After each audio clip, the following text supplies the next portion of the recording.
I'll now invite Madam. After a long time, I think we have a lady president of AIUS, and I'll now invite her to please come and give her address as president of AIUS.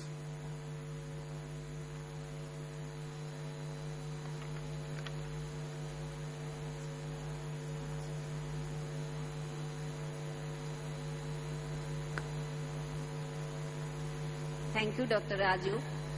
By putting this one on my neck, you have given all the responsibility to me. But I am not going to spare Dr. Raju. You have to be with me as long as I am there as president. Dr. Raju, thanks.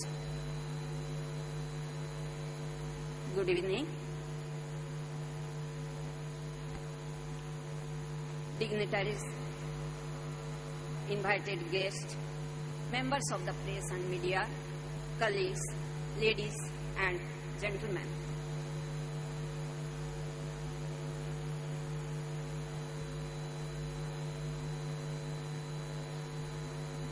It gives me enormous pleasure to be here addressing this august gathering on the occasion of the inauguration of the 71st Annual Conference of All India Ophthalmological Society along with the Asia Pacific Academy of Ophthalmology. I would like to bring it to your kind notice that the presidential speech is already circulated, and due to time constraint, I would touch upon the few points only.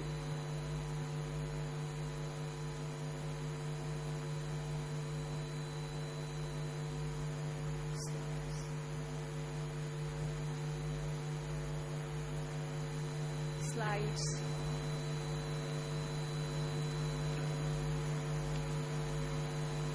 Since the inception in 1930, the All India Ophthalmological Society has grown in stature and strength. My tribute to Dr. Acharya, the first president of the society, and other stalwarts for their hard work. No doubt, Indian ophthalmology today is all poised for a joint leap to the top position in the global atlas of ophthalmology.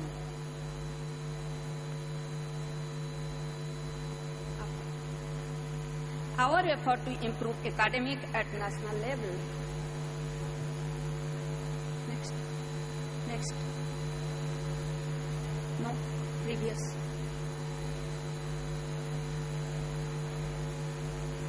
Our efforts to improve academic at national level will be a continuing process.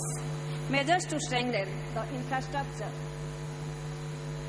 such as membership campaign, which were dramatically improved by our outgoing president, Dr. N.H.D. Raju, will be continued.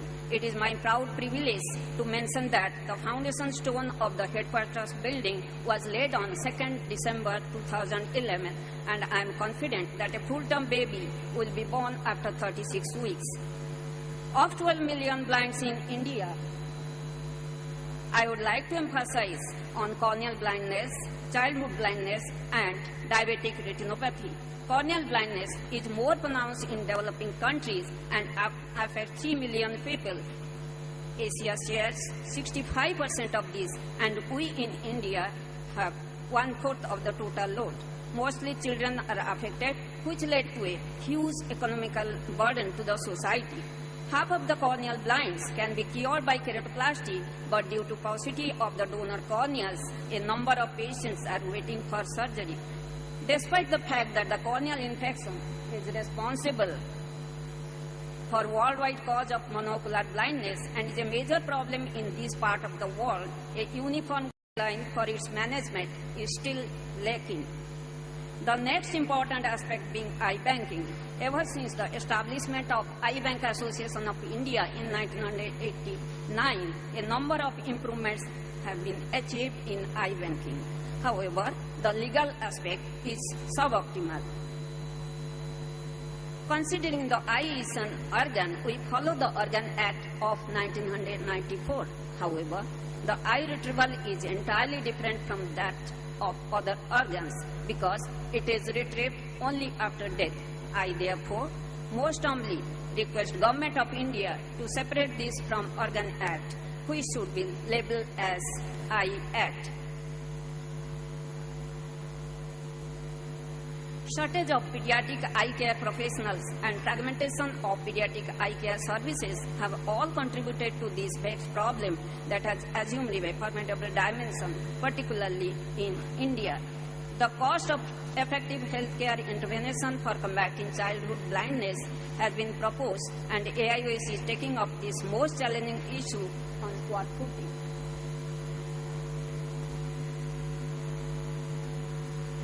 AIOS feels ophthalmologists trained to diagnose and treat eye diseases will not prevent blindness in most poor countries. Here comes the need of community ophthalmology training.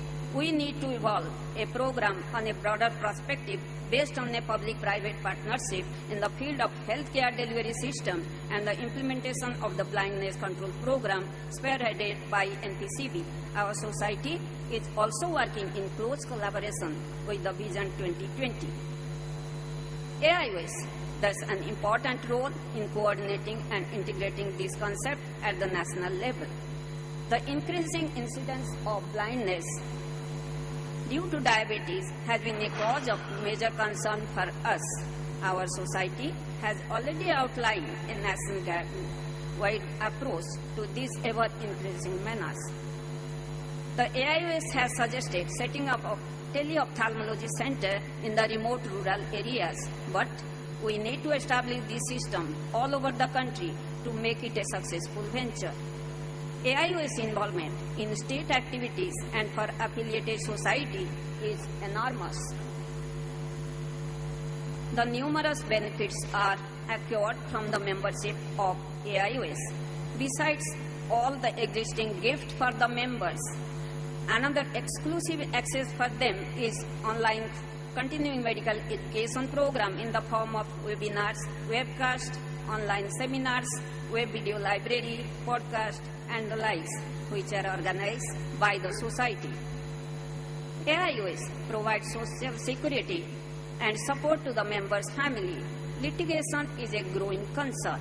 Our society has been deliberating a professional protection scheme after discussion with Indian Medical Association, which is known as AIOS-IMA National Professional Protection Scheme, to take care of the medico-legal aspect.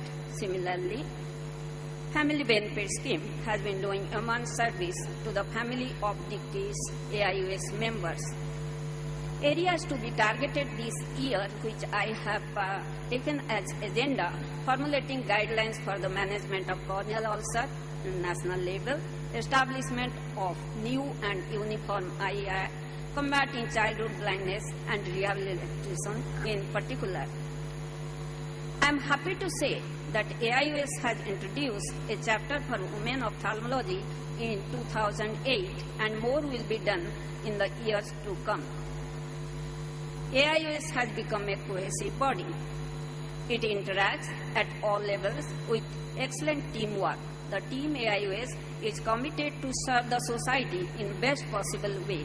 On behalf of the team AIOS, I can assure that we will endeavor to uphold the lofty ideals of this great society.